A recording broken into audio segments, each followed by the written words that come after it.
ஒரு குட்டி ஆடு, ஒரு பெரிய அதிர்ஷ்டம். ஒரு வயதான ஆட்டு வியாபாரி சந்தைக்கு சென்று கொண்டிருந்தார். வழியில் பசியால் வாடி ஒரு ஏழை சிறுவன் அமர்ந்திருப்பதை அவர் கவனித்தார். அவருக்கு இரக்கம் வந்தது. தன்னிடமிருந்த ஆடுகளில் ஒரு குட்டி ஆட்டை அந்த சிறுவனிடம் கொடுத்து, "தம்பி, இதை வைத்து பிழைத்துக்கொள்" என்றார். அந்த சிறுவன் அந்த ஆட்டை மிகுந்த அன்புடன் வளர்த்தான். நாட்கள் சென்றன.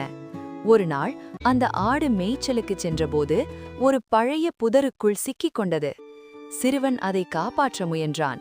அப்போது ஆட்டின் காலில் ஒரு மெல்லிய தங்கக் கம்பி சிக்கியிருப்பதை அவன் பார்த்தான். அவன் பதறாமல் மெதுவாக அந்த கம்பியை அகற்றி ஆட்டை காப்பாற்றினான். பிறகு அந்த தங்கக் கம்பியை எடுத்துக்கொண்டு நேராக அந்த வயதான வியாபாரியிடம் ஓடினான். "ஐயா, நீங்கள் கொடுத்த ஆட்டின் காலில் இது இருந்தது. இது உங்களுக்கே சொந்தம்" என்றான். வியாபாரி அதை கேட்டு ஆச்சரியப்பட்டார். அவர் மகிழ்ச்சியுடன் கூறினார், "தம்பி, நான் கொடுத்த ஆடு உனக்குச் சொந்தம். அதிலிருந்து கிடைத்ததும் உனக்கே சொந்தம். உன் நேர்மைக்கு நான் தரும் பரிசு இது. இதை நீயே வைத்துக்கொள்." சிறுவன் மகிழ்ச்சியுடன் அந்த தங்கத்தை ஏற்றுக்கொண்டான். கதையின் நீதி: உழைப்பால் வந்ததை மட்டும் ஏற்றுக்கொள், நேர்மையால் உயர்வாய். இப்படிப்பட்ட சுவாரஸ்யமான கதைகள் தினமும் பார்க்க சப்ஸ்கிரைப் பண்ணுங்க.